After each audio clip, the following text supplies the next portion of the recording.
Hi friend, आज आपण ना कांद्याच्या पातीची भाजी बनवणार आहोत। तर इथे हे मी साफ करून घेतलंय। याची पानं ना जी पुढची होती ना ती पिकलेली होती, त्यामुळे मी ही कापून घेतली आहे। आणि हे बघा, हे धुवून पण घेतले। कांद्याच्या मागच्या साईडचं पण हे मी काढून घेतलंय अशा पद्धतीने। आता फक्त हे आपण ना कापून घ्यायचंय आणि भाजी करायच्या म्हणजे कापायच्या अगोदरच आपण ही भाजी धुवून घ्यायची, नंतर धुवायची नाहीये। बारीक अशी कापून घ्यायची।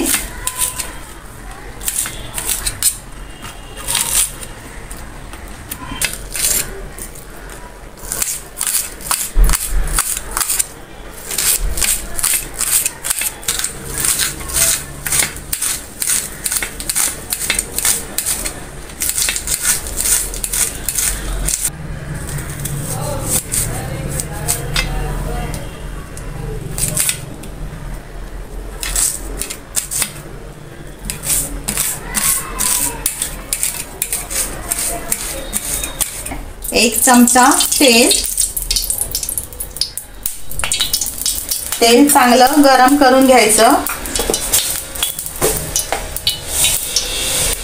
तेल गरम झाल्यावर आपण त्याच्यामध्ये घालायची मोहरी चांगली तडतडायला द्यायची।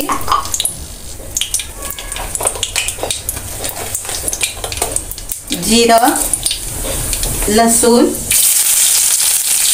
मी 20-25 मिनिटं मी चण्याची डाळ घालून ठेवली होती। आता मी इथे अर्धा चमचा लाल तिखट घेतलाय, ते घालायचं आणि हे चांगलं मिक्स करून घ्यायचंय।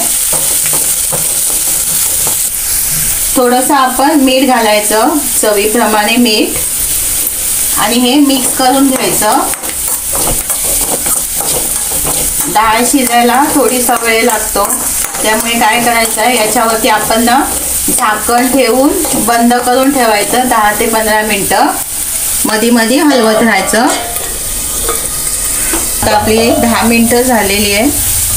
आता याच्यामध्ये मी जी कांद्याची पात कापून घेतली होती ना ती घालणार आहे।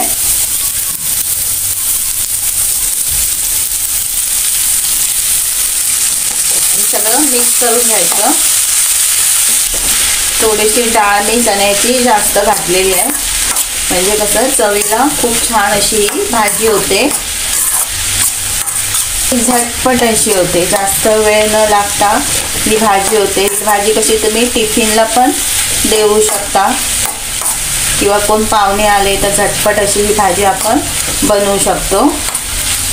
चॅनलवरती तुम्ही नवीन असाल ना, रेसिपी आवडली असेल तर सबस्क्राईब करा, बेल आयकॉनचं बटन दाबा, म्हणजे तुम्हाला नवीन नवीन रेसिपी पाहता येतील।